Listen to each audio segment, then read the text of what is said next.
He didn't ruin his life in one big mistake. He ruined it slowly, by choosing comfort every single day.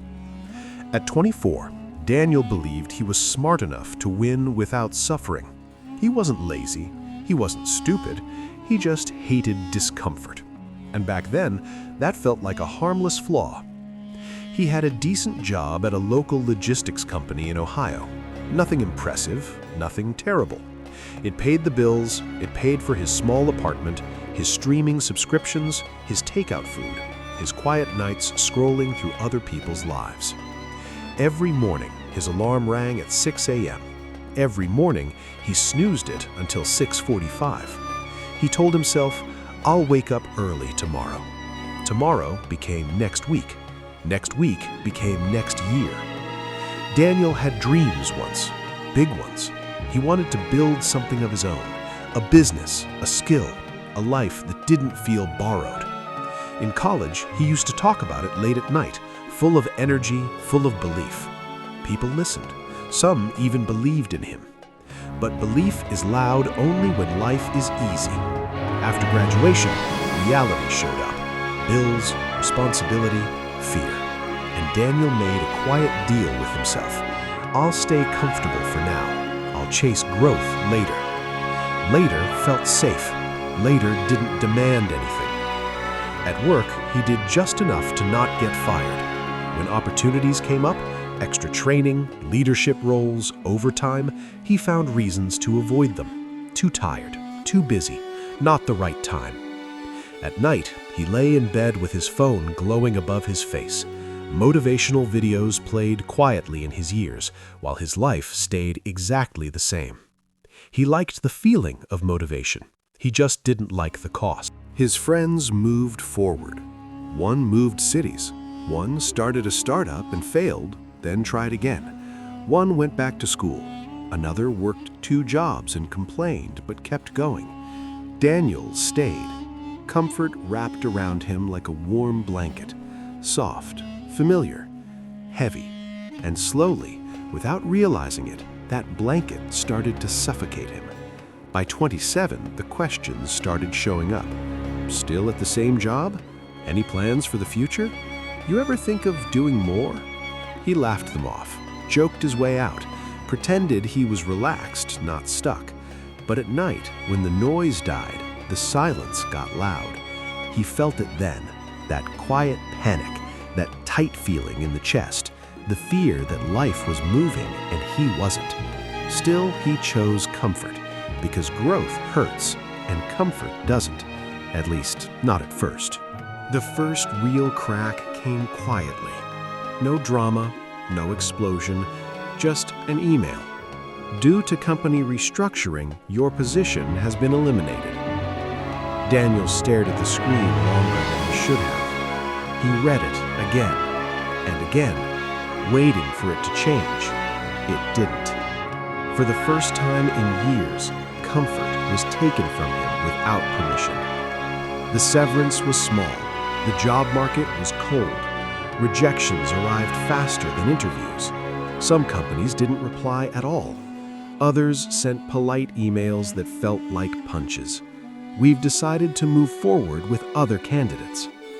Other candidates. Better candidates.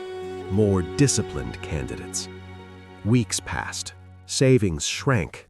Confidence collapsed. Daniel stayed inside most days. Curtains closed, phone on silent. Friends texted. He replied late, sometimes not at all. He told himself he needed time to reset, but deep down, he knew the truth. He was hiding. Every rejection made him question himself. Maybe I'm not good enough. Maybe I waited too long. Maybe I wasted my best years. The mirror became his enemy. He avoided it. When he did look, he saw a man who looked older than his age. Tired eyes, slouched shoulders, no fire. Loneliness settled in like a permanent guest. No schedule, no purpose, no direction. Some nights he lay awake until sunrise, replaying old decisions like crime scenes. The times he quit early, the chances he ignored, the comfort he defended. Regret is a brutal teacher. It doesn't shout, it whispers over and over. Daniel tried to escape the feeling the only way he knew how: distraction, more scrolling, more noise, more excuses. But distractions stopped working. One evening, he ran into his old friend Marcus at a grocery store. Marcus looked exhausted, dark circles, rough hands, but his eyes were alive. They talked. Marcus had failed twice in business, lost money, lost sleep, lost relationships, but he was still moving forward. Before leaving, Marcus said something simple. "Man, it's hard, every day, but at least I know I'm trying." Daniel stood there long after Marcus walked away, trying. He went home and sat on the edge of his bed. The room felt smaller than ever. That night, he didn't sleep, because for the first time, he understood something painful. Comfort didn't protect him, it delayed his pain. And now, the pain had arrived, with interest.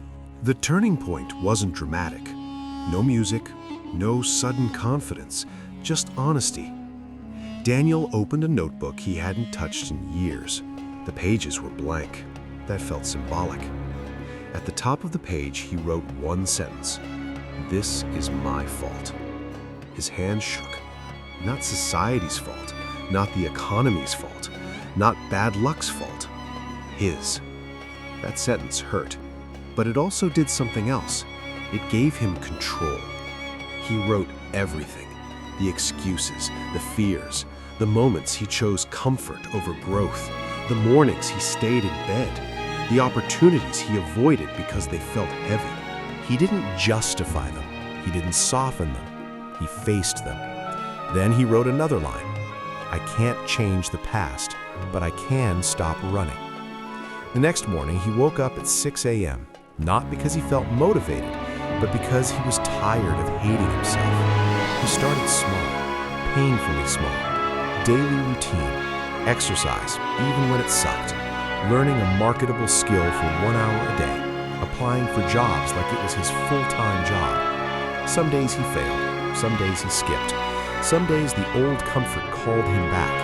But this time he noticed it, and he said no. Not always, but more often than before. Weeks turned into months. Progress was slow, invisible, frustrating. No viral success, no sudden win, just discipline, just showing up, just choosing growth when comfort begged. He faced rejection again, many times, but now it didn't destroy him, it sharpened him. He learned what he lacked, he fixed it, he tried again. Growth hurt, but this pain felt different. This pain felt earned. At 30, Daniel didn't become rich, he didn't become famous, he didn't become perfect, but he became dangerous to his old self. He landed a better job, not easy, not comfortable, high pressure, high expectations. He struggled, he doubted, but he didn't quit. On the side, he built something small, slowly, nights, weekends, sacrifice. Most people never saw it. That was fine. He wasn't doing it for applause anymore. He lost friends who stayed comfortable. He gained respect from those who chose growth. Most importantly, he gained self-respect. One night, years later, he sat alone again, but this time, the silence didn't scare him. It reminded him how far he'd come. Comfort almost cost him everything. Growth gave him himself back. And here's the lesson he wishes he learned earlier. Comfort feels safe today, but it steals tomorrow.